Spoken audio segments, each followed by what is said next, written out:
அர்த்தம் சொல்றது ரொம்பவே ஈஸி. இப்போ அந்த காலத்தை எடுத்துக்கோங்களேன். அந்த காலத்தை உங்களுக்கு சதி பிரதா அப்படிங்கிறது நிறைய பேருக்கு தெரிஞ்சிருக்கும்.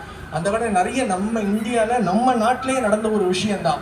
கணவர் இறந்துட்டா மனைவி என்ன பண்ணுவாங்கன்னா வடுக்கட்டாயப்படுத்தி தீக்குள்ள தள்ளி விட்டுருவாங்க.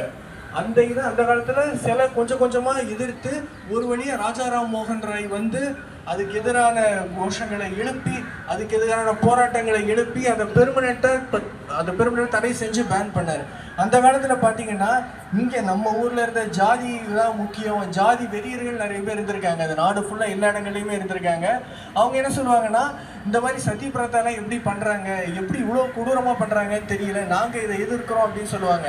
ஆனா இங்க வந்து அவங்களே ஜாதி தான் முக்கியம்னு சொல்லி ஒரு பொய்யான இதுல இருப்பாங்க. அந்த சதி பிரதா மாதிரி கொடூரமான விஷயங்களை பண்றவங்க என்ன சொல்லுவாங்கன்னா, நிறைய இடங்கள்ல மனிதர்களை வந்து நரபலி கொடுக்குறாங்க.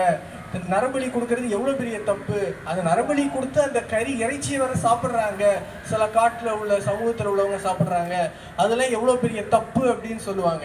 ஆனா அவங்க வந்து இந்த சதி பிரதா மாதிரியான கொடூரங்களை பண்ணிட்டு இருப்பாங்க.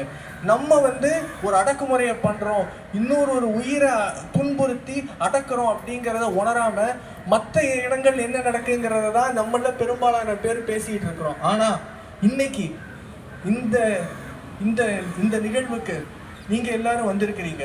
ஒவ்வொருத்தரும் நீங்க வந்தது இங்க உண்மையிலே ஒரு பெரிய சிறந்த விஷயம். ஏன்னா இந்த படியை வந்து மற்றவங்க மேல போட்டுட்டு இந்த மாதிரி வந்து ஆன்லைன்ல போஸ்ட் போட்டுட்டு போகாம மாற்றம் நம்ம கிட்ட இருந்து தான் வரணும், நம்ம ஒருத்தரும் மாறணும் அப்படிங்கிற நோக்கத்தோட தான் நீங்க வந்திருக்கீங்க. நம்ம மாறினா மட்டும் போதாது, இந்த மெசேஜை இந்த கருத்தை எல்லாருக்கிட்டையும் போய் சேர்க்கணும் அப்படிங்கிற நோக்கத்தோட நீங்க எல்லாருமே வந்திருக்கிறீங்க.